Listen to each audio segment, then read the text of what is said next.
मान तालुक्यातील गोंदवली खुर्द येथील कैलासवासी सौ आशा अशोक पोळ यांच्या प्रथम पुण्यस्मरण दिनाला इंद्राणी जवळ यांची कीर्तन सेवा झाली। या कीर्तन सेवेतून त्यांनी संतांच्या सहवासातून कसं जीवन बदलत जाते हे सांगितले। आता हे एक उदाहरण त्यांनी दिलेलं आहे। या उदाहरणाच्या माध्यमातून कसं जीवन संतांच्या सहवासाने बदलले आहे त्या सांगत आहेत। चला तर आपण कीर्तन ऐकूया। बघतायत तर ते बांबूचं झाड रडत होतं। वारकरी म्हटले, अरे बाबा तू का रडतोय? ते बांबूचं झाड म्हणताय, तुम्ही संत माय बाप कृपावंत, अहो माझी कैफियत तर ऐका। हा शेजारचा चंदन आहे ना, तो बोरीला सुगंध देतो, बाबळीला देतो, निंबाला देतो, सगळ्यांना देतो, पण मला देत नाही हो। तुम्ही संत आहे, जरा समजावून सांगा त्याला। ठीक आहे म्हटले। मग हे म्हटले, रे चंदना का रे, तू बोरीला बाबळीला सगळ्यांना सुगंध देतोस आणि या बांबूला का सुगंध देत नाही? मग ही चंदनाच्या झाडाला वाचा फोडली। ते म्हटलं, या बांबूला मी अजिबात सुगंध देणार नाही। हा नालायक आहे, कुळाचा नाश करणार आहे। वारा सुटला ना की बांबू बांबूवर घासतो, अग्नी निर्माण होतो, वणवा पेटतो आणि सगळं जंगल भस्मसात होतं। हा कुळाचा नाश करणार आहे। जंगलामध्ये बांबू बांबूवर घासला ना की जंगल पेटतं। गावातला बांबू बांबूवर घासला की गाव पेटतं। एखाद्या गावात एकच बांबू, अहो काही गावाच्या गाव बांबूची खुलाशाची गरज नाही। तुम्हाला काय कळायचं ते कळालं। तर ते वारकरी म्हटले, बाबा रडू नकोस। मग त्याला सांगितलं की चला रे, काढा याच्या काठ्या आणि लावा पताकीला। सगळ्या काठ्या काढल्या, पताकीला लावल्या आणि मग ही दिंडी निघाली पंढरीला। पंढरीला वारी गेली। पंढरीश परमात्म्याचं दर्शन घेतलं आणि दर्शन घेऊन वारी पुन्हा माघारी आली। सगळे वारकरी आपापल्या घरी गेले आणि ही पताका बांबू लावलेली ना, ती पताका ठेवली देवघरावर। वारकऱ्यांनी स्नान केलं आणि स्नान केल्यानंतर चंदन त्या सहाणेवरती उगाळला, कपाळावरती स्वतःच्या लावला आणि दुसरा चंदनाचा टिळा बांबूवर लावला। आता बांबू हसायला लागला, का रे, कालपर्यंत मला सुगंध देत नव्हता, आज माझी पूजा कशी करतोयस रे? अरे तू मला धिक्कारलंस, पण संतांनी मला जवळ केलं। संतांच्या सहवासात मी आलो आणि मला देव पण देऊन गेले संत। अनन्या चिंतयन्तो माम ये जना पर्युपासते तेषां नित्याभियुक्तानां योगक्षेमवहाम्यहम्।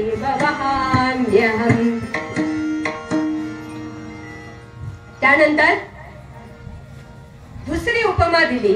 4 चोर बसलेले होते, जे काही आणलं असेल त्याचे वाटे करत होते आपापले। विना घेऊन कोणीतरी येते। चोराच्या मनात चांदण, त्याच्यातला एक गले लट्टू होता जाड्या, तो उठला।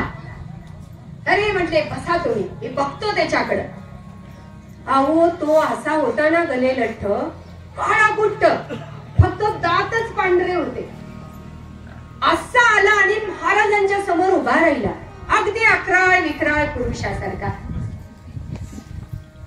आणि महाराजांना थाट बसावा म्हणून हा म्हणतोय, कोण आहेस रे? महाराजांनी दुप्पट आवाजात विचारलं, तू कोण आहेस? आता मात्र त्याला वाटलं, अरे घाबरला कसा नाही?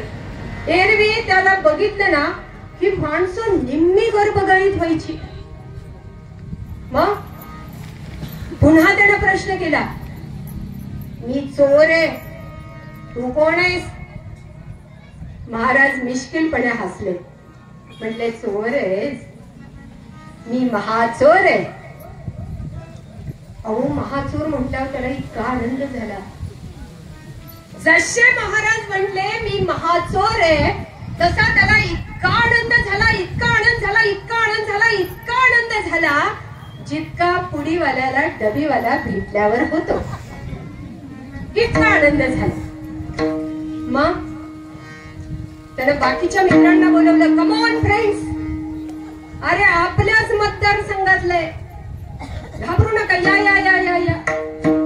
अरे या क्षेत्रातले आपण ज्युनियर आहे, सिनियर माणूस आलाय, चला चला चला नमस्कार करा.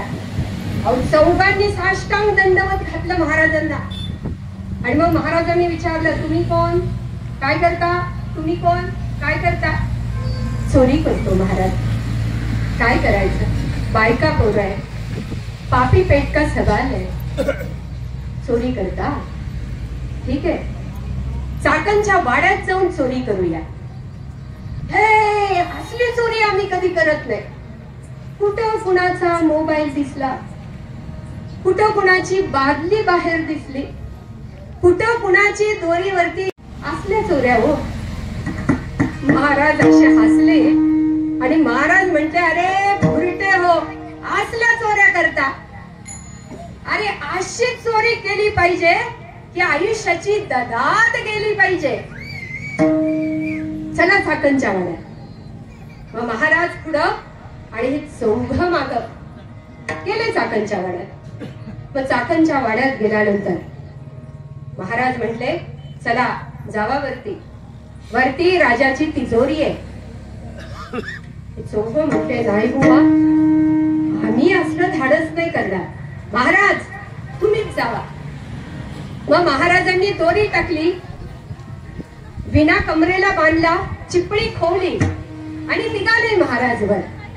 वर गेले महाराज, फिरले त्या राजवाड्यात. आणि त्या राजाच्या वाड्यात फिरत असताना महाराजांना चंदनानं माखलेलं देवघर दिसलं. त्या देवघरात पांडुरंगाची मूर्ती होती. अंतरीचे धावे स्वभावे बाहेर, आवरिता परी आवरेना.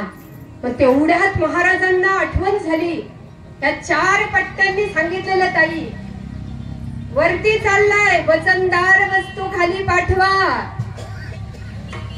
महाराजांना आठवल्याबरोबर महाराजांनी जाता घेतलं, दिलं खाली पाठवून. दुसरी वस्तू उखाळे घेतलं, तेही दिलं पाठवून. आणि हे चौघे म्हणताय अरे सगळी दगडीच कशी खाली यायला लागली. त्यातला एक म्हटला अरे महाचोर आहे ते, महाचोर सोनं नाणं घेईल बसेल अगोदर घेऊन आणि आपल्याला पाठवल दगड. त्यातला एक म्हटला थांबा रे, मीच जातो वरती. महाराज देवघरात गेले, पांडुरंगाच्या मूर्ती बघितल्या आणि पांडुरंगाची मूर्ती बघितली आणि महाराजांनी भजन सुरू केले. पांडुरंग ध्यानी पांडुरंग मानी, पांडुरंग ध्यानी. आला वर बघतोय तर महाराज प्रदक्षिणा घालतायत, भजन चालू आहे. त्यानं नेत्र कटाक्षानं महाराजांना विचारलं. महाराजांनी अंगुली निर्देश केला. त्याला असं वाटलं ही पण चोरीचीच टॅक्ट दिसते. मग हा पण महाराजांच्या मागोमाग प्रदक्षिणा मारू लागला.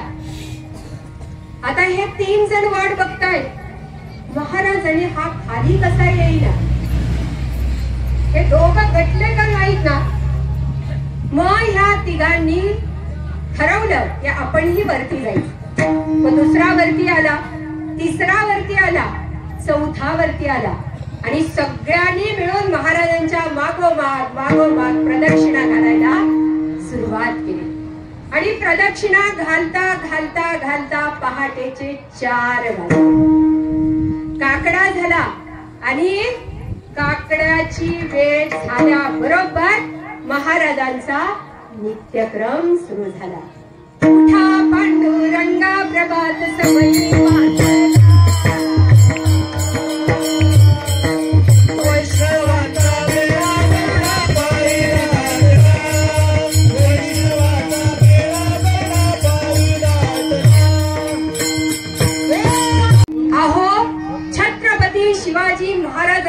नजराणा ज्या महाराजांनी मागायला लावला ते तुकाराम महाराज राजवाड्यामध्ये प्रगट झालेले आहे.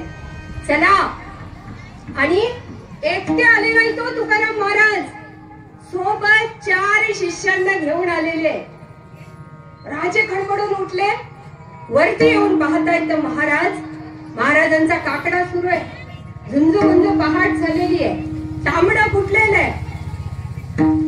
महाराजांचं दर्शन घेतलं राजांनी, आणि दर्शन घेतल्यानंतर स्नानाची तयारी झाली. आहा हा हा, काय ते चांदीचे गंगा, अत्तर मिश्रित पाणी. महाराजांनी स्नान केलं आणि या 4 चोरांनी देखील स्नान केलं. स्नान झालं की यांना सुंदर सुंदर वस्त्र दिली. अहो, राजवस्त्र असतील, पण या 4 चोरट्यांना गुंड्या लावायचं कळेना. खालची गुंडी वर, वरची गुंडी खाली. कधी घातलंच नव्हतं ना राजवस्त्र. झालं एवढं, पुन्हा भोजनाची सज्जता झाली. मग काय ते राजाचा थाट, चंदनाचे पाट, चंदनाचे चौरंग, चांदीच्या समया, अत्तरानं माखलेल्या, चांदीचं ताट, त्या ताटामध्ये 16 चांदीच्या वाट्या, सगळे पंचपक्वान्न बनवलेले 16 पदार्थ. असा ताव मारला ना सगळ्यांनी त्या 4 चोरांनी. आयुष्यात तरी पंचपक्वान्न खाल्लं नव्हतं, पण त्यात गंमत अशी झाली, आपण हॉटेलात जेवतो ना, आणि जेवण झाल्यानंतर बघा एक कोमट पाण्याची वाटी येते, लिंबू टाकून. ज्याला माहिती नसतं ते लिंबू पिळतही, सरबत म्हणून पिते.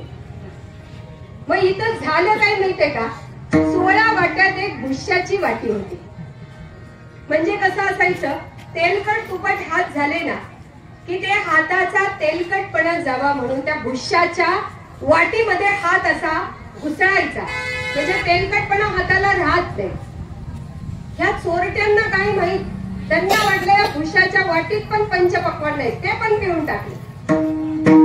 झालं, अन्नदान झालं ना की दक्षिणा द्यावी लागते, बरोबर ना. मग दक्षिणा द्यावी लागते. मग चांदीचं ताट आलं पुढं, त्यामध्ये चांदीचे रुपये, चांदीचे पैसे. आहा हा, ते पाहिलं आणि या 4 चोरट्यांचे डोळेच चांदीचे झाले. ते म्हणताय खरंच महाचोर आहे बरं का, पाया पडून एवढं. आणि आयुष्यामध्ये पुन्हा कधीच चोरी करायची नाही बरं का, एवढं ताट मिळालं. असं म्हणेपर्यंत महाराजांच्या पुढे ताट आलं. महाराज म्हणताय राजाला, काय दिला ठेवा आम्हा विठ्ठलाची परवा. काय राजे करताय, आम्ही याला हात सुद्धा लावणार नाही. असे चेहरे या 4 चोरांचे झालेले म्हणून सांगू. अहो, हाता तोंडाशी आलेला घास. पुन्हा ही ताट आली 4 शिष्यांकडे. मग आता हे 4 शिष्य काय म्हणतात, हमारे महाराज देखते तक नहीं, हम तो छूटे ही नहीं. गेलं ताट मागायला. मग हत्तीवरून मिरवणूक सुरू झाली. मग हत्तीवरून मिरवणूक सुरू झाल्यानंतर चांदीचं सिंहासन, चांदीच्या गाद्या, चांदीचं आसन, महाराज त्यावरती बसले आणि हे 4 चोर महाराजांच्या शेजारी बसले. सगळी मिरवणूक सुरू झाली. सगळ्या गावभर मिरवणूक झाल्यानंतर त्या नगरातून पुन्हा हत्ती राजवाड्यात आला आणि अंबारीवरून महाराज खाली उतरले. खाली उतरल्यानंतर राजानं महाराजांचं दर्शन घेतलं आणि दर्शन घेतल्यानंतर महाराजांनी त्याला आशीर्वचन दिलं आणि महाराज देहूच्या दिशेनं निघाले. आणि मग चाकणच्या वेशी आल्यावर हे 4 शिष्य महाराजांना त्यांनी लोटांगण घातलं आणि महाराजांना म्हणतायत, महाराज आम्हाला तुमचा अधिकार कळला नाही, आयुष्यात पुन्हा असली कधीच चोरी करणार नाही, धुर्जन असणारे, संतांच्या सहवासात सज्जन झाले. आणि म्हणून तुकोबाराय म्हणतात ते चंदनासारखे असतात, ते परिसासारखे असतात, ते दिव्यासारखे असतात, ते साखरेसारखे